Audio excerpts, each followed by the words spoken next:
ပေါ်မှာပိတ်မောလို့ဘာလို့ကောက်ပိတ်ရအကင်းနေဆွဲရတော့ဒီပခုတ်ဘူးကြီးပြီးကြရင်တောင်းမယ်ပြီးကြရင်တောင်းမယ်ပြီးကြရင်တောင်းမယ်တောင်းမယ်မင်းလိုက်မယ်တောင်းမလားမတောင်းပါဘူးလားခဲရအောင်တောင်းမယ်မောင်တို့ကကျတော့ကျွန်တော်တို့ဘလုံးကန်ရင်လည်းရေတောင်းရင်တော့မှဘလုံးကန်ရင်လည်းတောင်းရင်တော့မှကျွန်တော်တို့မောင်လေးတစ်ခုဖြစ်တော့မှမစိုးရိမ်ဘူးအားလုံးကစိုးရိမ်နေကြတယ်ဘလို့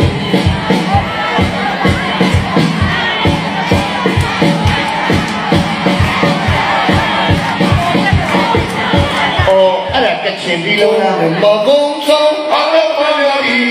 ရှိရတဲ့ကောအင်းတရားကြီးလူတွေလုံးအမဝင်းပါသည်ဘာကြည့်တော့ဟုတ်ပြီကျင်းနေပါကဲမတော်ရင်ရွာတယ်လားကျွန်တော်သူကပွဲလာကြည့်တာနည်းနည်းအော်ဂျင်နာတော့ဗျာဒီနေ့ကလည်းတော့ပြီးတော့ကျွန်တော်တရားလေးပြည်ပန်းမြန်မာဟောပါနေโอเคတိုင်းငယ်3တော့စိတ်ရှိသလားစားတိုင်းငယ်3တော့ကျင်းနေရင်ဒီမှာလေးဒီမှာလေးကျင်းနေကြတယ်ကျင်းဆုံးဒီမှာလေးဗျာ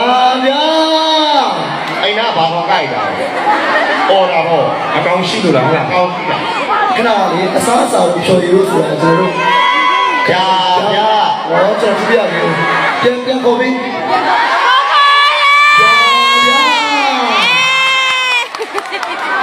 我们的只有ကိုရတဲ့သူကြည့်တော့အချူတော့အရွယ်ရောက်ကျွန်တော်ခဏဖြော်ရည်လို့ပါလို့ဆိုတော့ကျွန်တော်လှုပ်ရှားရင်းနဲ့တောက်လို့ကျွန်တော်သိကြအောင်ဟုတ်ကဲ့ဘာလို့မှကျတော့ကျွန်တော်အနားယူနဲ့ထိုင်နေနဲ့တောက်တာကိစ္စမရှိဘူးဒီမှာကျတော့ကျွန်တော်စကားတွေကပြောလိုက်ဘောလုံးလိုက်ဆိုတော့တခုခုဟုတ်တယ်ကျွန်တော်တို့တက်တယ်ပေါ့နော်ရှည်လမ်းကြောင်းမဟုတ်ဘူးလွဲသွားတာတော့ဟုတ်တယ်ဟုတ်တယ်အဲ့ကျွဲအားလုံးနားလည်ပေးစုလို့ပါလေအစားအစာဒီကနေ့ဒီမှာဒီလိုနားလည်ပြီးတယ်နော်ပြောနေမင်းသားလေးတိုင်းမချစ်တော့ဘုန်းကနားလည်ပြီးတယ်နားလည်ပေးပါလေကျေးဇူးများပြီးတော့ကျေးဇူးကပါဆိုင်ရောအဲ့တော့ဘာလို့တလဲကျေးဇူးတင်ပါတယ်အဲ့ဒါသူမင်းတို့ကချစ်လို့မင်္ဂလာပါဘယ်လိုပြောလဲမင်္ဂလာပါဟုတ်လေကချင်လို့မင်္ဂလာပါဘယ်လိုပြောလဲမင်္ဂလာပါမနောက်နဲ့ကချင်လို့ပြောနေတာကချင်လို့လည်းမင်္ဂလာပါမင်္ဂလာပါပဲဒီမယုံရင်ကချင်ချင်းနဲ့အပေါ်ဝဲကိုသွားမေးကြည့်ပါလားဒီလူကကိုပြောလိုက်တာမင်္ဂလာပါမင်္ဂလာပါပဲကချင်လို့စားပြီးပြီလားဘယ်လိုပြောလဲဆလူရဟာဆလူရဟာစားပြီးပြီလားစားပြီးပြီလားမစားသေးဘူးဆိုမဆလူမရဟာမင်းကလည်းဘယ်လိုကချင်